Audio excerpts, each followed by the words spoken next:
As white women, we need to use our privilege to make positive changes. If you find yourself talking over or speaking for BIPOC individuals, or God forbid, correcting them, just take a beat. And instead, we can put our listening ears on. As white people, we have a lot to learn and unlearn. So do check your blind spots. Maybe you should check your blind spots. Like Candace Owens, am I allowed to ever correct Candace Owens? She's a person of color. Anyway, that was some of the self-flagellating that went on during the White Women for Kamala Harris fundraising call. These racially segregated Zoom fundraisers actually took place for other groups as well, including Black Women for Harris and White Dudes for Harris, which ended up sparking a debate among members of the left. Now, Shadi Hamid of the Washington Post asked an interesting question. Quote, maybe I missed the memo, but when did white affinity groups become an okay thing on the left? One self-described democratic socialist has actually been vociferous in his criticism on social media about this. And so we decided to look into what he had to say about it in his recent Atlantic piece. It's titled "White Dudes for Harris was a missed opportunity. Why couldn't it have been for all dudes?" But what was really interesting about this piece was how nuanced it is, because Tyler Austin Harper, who actually wrote the piece, attended the group and was pleasantly surprised about the substantive nature of the conversation that was taking place. So in the piece, he writes, "I'm generally hostile to any form of racial identitarianism, and I've spent the past few years watching and criticizing liberals as they've peddled condescending, divisive, and often bizarre rhetoric in the name of anti-racism, fighting sexism, and generally militating for progress. I thought the event would be the kind of thing that played well with the college-educated voters who already make up the Democratic base, but that might repel the swing state and working class men the party needs to court in states such as Wisconsin and Michigan." So imagine my shock when I found myself slowly but surely charmed by the White Dudes for Harris call. Joining us now is this man himself, Tyler Austin Harper, who's an assistant professor of environmental studies at Bates College and a contributing writer over at The Atlantic. Thank you so much for joining us, Tyler. Happy to be here.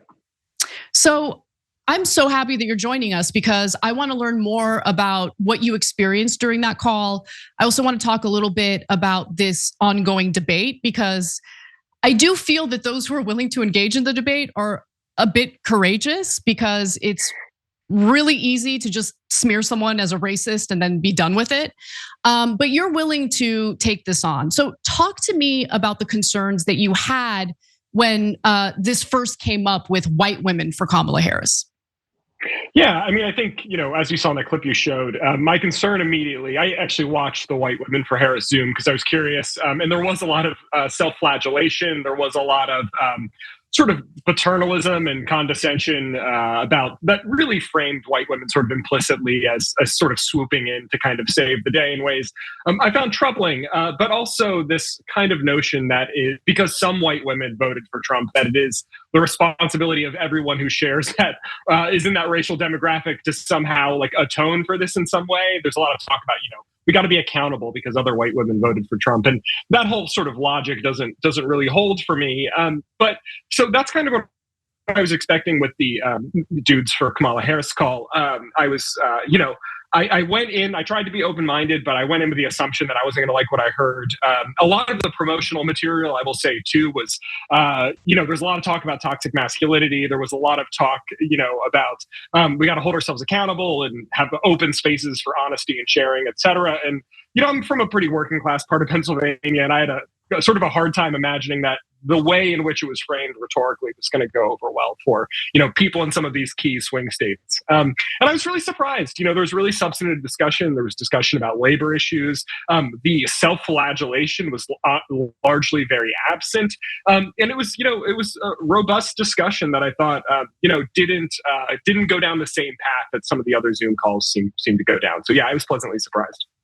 I'm really happy to hear that, because I do think that, this collectivist take that the left tends to have on race versus focusing on individuals who might be racist is a problem, right? Because I do think that it ends up alienating people who like messaging from the Democratic Party otherwise.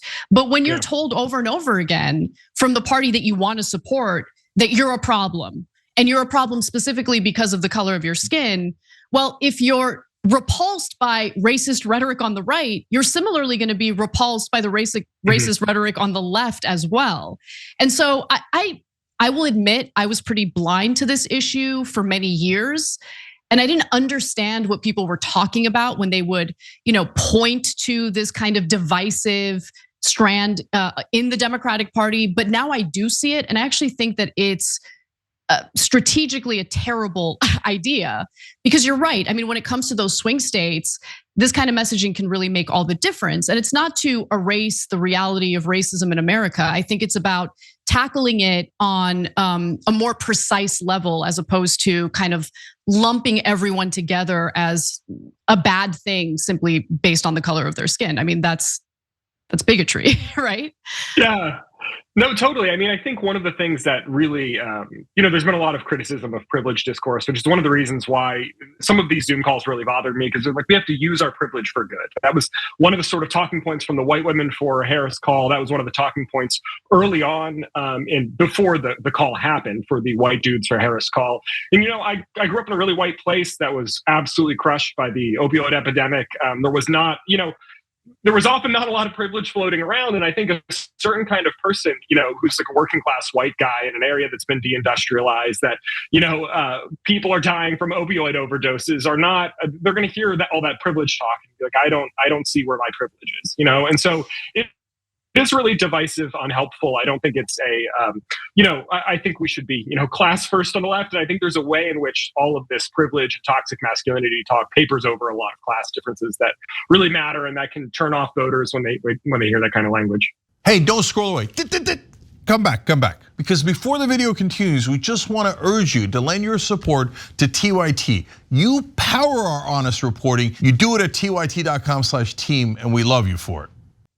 I think that's such a good point. And I was really happy to read from your piece that the white dudes for Harris conversation really did center on important substantive issues, including labor issues. And they talked about the positive things that the Biden administration did on behalf of unions, on behalf of labor, which is true. But I personally feel like those accomplishments by the Biden administration are never really acknowledged, or at least they're kind of buried underneath some of the more cultural debates or race-related debates that the Democratic Party takes on. And again, I want to emphasize, I don't think it's a bad thing to address racism or sexism or any of those issues in America. I do believe that those issues still exist. It's really about the framing of those issues and this weird tendency that Democrats now have in lumping entire groups of people together. I mean, in the cold open that I showed, I know that she means well. I know that she's coming from a good place, but she's also kind of infantilizing Black people, which you should never correct a Black person. Okay, but Black people are not a monolith, right? There are different. Sometimes they're wrong. Right, sometimes they're wrong, sure, yes. But there are different ideologies among the Black community. They're not all the same. So the idea that you shouldn't ever engage in a conversation where you might disagree with someone who's Black is, in my opinion, insane and goes to this super toxic direction of like infantilizing Black people. Like, oh, you don't want to do that. You don't ever want to challenge them. No, I'm pretty sure that they can hold their own and engage in a debate like anyone else can. Yeah, absolutely. I, as an academic, a lot of my work is, I focus on the history of science in the 19th century and a lot of, stuff about the history of eugenics and race science. And it is often shocking to me the way in which the same kind of infantilizing tropes from the 19th century are popping back up in progressive rhetoric. I think you're totally right. Black folks can be wrong. Individual Black folks can be wrong. We saw a bit of this too with, when we were debating whether Biden should stay or go. One of the arguments was, well, Black voters want him to stay, which was disingenuous to begin with. But also, part of me was like, well, what if those people are wrong. Like, it's possible that they're wrong and he in fact should go, So I do think there is this tendency to infantilize and treat entire racial groups as a monolith and with kid gloves. And that doesn't strike me as especially progressive. Yeah, as that debate was going on, your spicy tweets were greatly appreciated by me because look, it turns out they were wrong. They were wrong. I mean, look at the Totally, enthusiasm and excitement around Harris now. So I do appreciate that because I know personally what it was like to push for Biden to drop out and how people reacted to that. Now, what was also interesting is how the organizer of the White Dudes for Harris Zoom call acknowledged that the optics aren't good, right? So he said throughout American history, when white men have organized, it was often with pointy hats on. But they kind of proceeded with this like racially segregated Zoom meeting anyway. Well, in this case, it had to do with gender.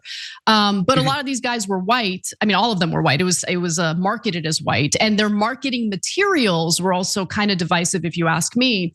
So can you talk about that? Because you had positive things to say about the Zoom call itself, but you still have critique. Yeah, so to begin with, like I said, I'm not a fan of racial identitarianism of any kind. I mean, I don't think the way to fight white identitarianism on the right is with the mirrored version on the left. But I do think there's an important distinction that doesn't often get made between a call or a fundraiser, an activity or a group that the logic of which is we're all white, we're all men. Let's have a Zoom versus, a substantive discussion of policy that impacts a particular racial demographic, right? I think those are two really different things. And what I was pleased to, there are issues that impact white men disproportionately. When we talk about sort of disproportionality, we're usually talking about minorities, but there are issues that impact white men disproportionately. Rising suicide rates is one. This has changed a little recently, but opioid deaths was another that for most of the 2010s disproportionately impacted working class white men. So I don't have an issue in principle with a group of, people saying, hey, working class white men face these particular issues. Let's have a call that is designed to, make it known to the Harris campaign that we care about these particular sets of issues. That's very different as a kind of rhetoric than, are you white? Are you a man? Come on down. We have a group for you and we're doing a thing, And the call itself was much more of the former, and the rhetoric leading up to the call and some of the marketing materials was much more like, are you white? Are you a dude? We're having a white dudes meeting, and that's the kind of thing I found troubling. So, I would not rule out in any circumstances that sometimes it might make sense for white men to advocate as a group. That sometimes makes sense for black folks, and it's fine, but it is when it's about nothing other than shared skin color, that's when I get the kind of creepy crawlies, Yeah, I appreciate that distinction. I think it's important to make it. Now, final question for you. There's something going on X or Twitter that really bothered me because regardless of what anyone's critique is of these like segregated groups or segregated Zoom calls, I don't think that the individuals who own social media platforms should put their thumb on the scale when it comes to the general election. It appears that that's exactly what Elon Musk did. So he ended up suspending the Twitter account that belonged to the White Dudes for Harris, effort.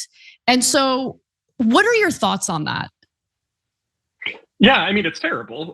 For one, I'm not sure what the logic, if any, was offered to that. And I also haven't followed up on, I saw it happen the night of. I don't know if it's been reinstated or not. But yeah, I think we're seeing a lot of thumbs being put on the scale. I've been really astounded that the media actually has not covered this very well at all. There's some of the normal, Elon Musk is crazy, blah, blah, blah. But he's really using Twitter as a platform to really push Republican talking points. And I don't want to call it election interference. I think that's too strong, but it is.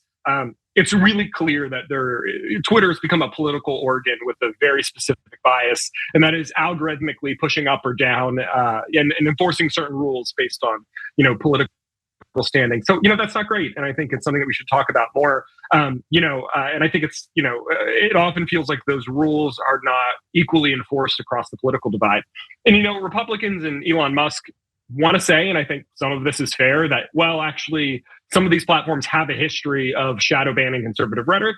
That's not a myth. That's not a fairy tale. But there's been some of that, and it's true. But just as I don't think the solution to white identitarianism on the right is that on the left, the same thing. I think the solution to some legitimate complaints about the way that conservative discourse was treated on platforms, the solution isn't to do the same thing to the left now. And I think we're seeing a bit of that. Yeah, I totally agree with you. According to Elon Musk, the page violated their TOS. I can't imagine that the argument is that this was racism. If he cites racism, I'm gonna laugh because obviously all sorts of racism, anti-Semitism, all sorts of gross rhetoric is really thriving on that platform. And so if you're gonna be a free speech absolutist, then you can't pick and choose based on political affiliation. It seems like that's what's going on. And to your point, and I really appreciate you being fair on this. I mean, look, conservatives despise the fact that it appeared the Democratic Party put their thumb on the scale and convinced Twitter to ban any mention of the Hunter Biden laptop story. And so it's really important for the left to take that into account, because anytime you advocate for something like that to be done to the right, it's gonna happen to the left in the future, probably the near future, right? And that's exactly what we're seeing right now. And I don't agree with any of it. Now, of course, at the time, there was this big lie about how Russia was behind the Hunter Biden laptop. They weren't. Right. And so that's, that led to a lot of fear and a lot of people just kind of conceding to what the Democratic Party wanted. I think that was a bad idea. But I do appreciate you focusing on this issue. It takes, again, a lot of courage to do it because I'm sure you got a lot of backlash over your spicy tweets. But overall, I think that your piece was nuanced and important. So we'll include a link to it in our description box so anyone who's interested can read it. And thank you so much for coming on. I appreciate it. Thank you for having me. Take care. Thanks for watching The Young Turks, really appreciate it. Another way to show support is through YouTube memberships. You'll get to interact with us more. There's live chat emojis, badges. You've got emojis of me, Anna, John, JR. So those are super fun. But you also get playback of our exclusive member-only shows and specials right after they air. So all of that, all you gotta do is click that join button right underneath the video. Thank you.